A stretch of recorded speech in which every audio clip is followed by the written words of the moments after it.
शिक्षा से बढ़कर कोई धन नहीं। एक थे राजा, उन्हें पशु पक्षियों से बहुत प्यार था। वे पशु पक्षियों से मिलने के लिए वन में जाते थे। हमेशा की तरह एक दिन राजा पशु पक्षियों को देखने के लिए वन में गए।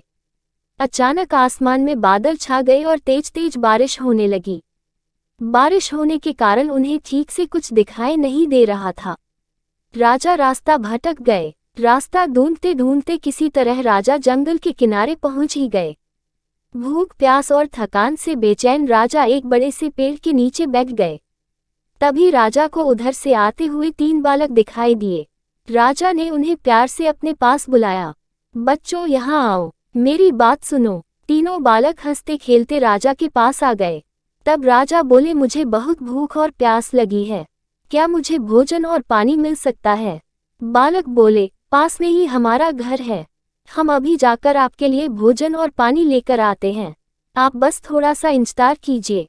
तीनों बालक दौड़कर गए और राजा के लिए भोजन और पानी ले आए। राजा बालकों के व्यवहार से बहुत खुश हुए। वे बोले, प्यार बच्चों, तुमने मेरी भूख और प्यास मिटाई है। मैं तुम तीनों बालकों को इनाम के रूप में कुछ देना चाहता हूँ। बताओ तुम बालकों को क्या चाहिए? थोड़ी देर सोचने के बाद एक बालक बोला, महाराज, क्या आप मुझे एक बड़ा सा बंगला और गाड़ी दे सकते हैं? राजा बोले, हाँ हाँ, क्यों नहीं, अगर तुम्हें ये ही चाहिए तो जरूर मिलेगा। अब तो बालक फूले न समाया।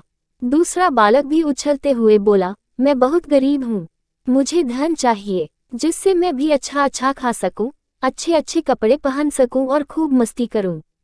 राजा मुस्करा कर बोले, ठीक है बेटा, मैं तुम्हें बहुत सारा धन दूंगा। यह सुनकर दूसरा बालक खुशी से झूम उठा। भला तीसरा बालक क्यों चुप रहता? वह भी बोला, महाराज, क्या आप मेरा सपना भी पूरा करेंगे? मुस्कराते हुए राजा ने बोला, क्यों नहीं, बोलो बेटा, तुम्हारा क्या सपना है? तुम्हें भी धन दौलत चाहिए? नहीं महाराज, मुझे धन दौलत नहीं चाहिए, मेरा सपना है कि मैं पढ़ लिख कर विद्वान बनूं। क्या आप मेरे लिए कुछ कर सकते हैं? तीसरे बालक की बात सुनकर राजा बहुत खुश हुए। राजा ने उसके पढ़ने लिखने की उचित व्यवस्था करवा दी। वह मेहनती बालक था। वह दिन रात लगन से पढ़ता और कक्षा में पहला स्थान प्राप्त करता। इस तरह समय बीतता गया। वह पढ़ लिख कर विद्वान बन गया। राजा ने उसे राज्य का मंत्री बना दिया। बुद्धिमान होने के कारण सभी लोग उसका आदर सम्मान करने लगे। उधर जिस बालक ने राजा से बंगला और गाड़ी मांगी थी, अचानक बाढ़ आने से उसका सब कुछ पानी में बह गया।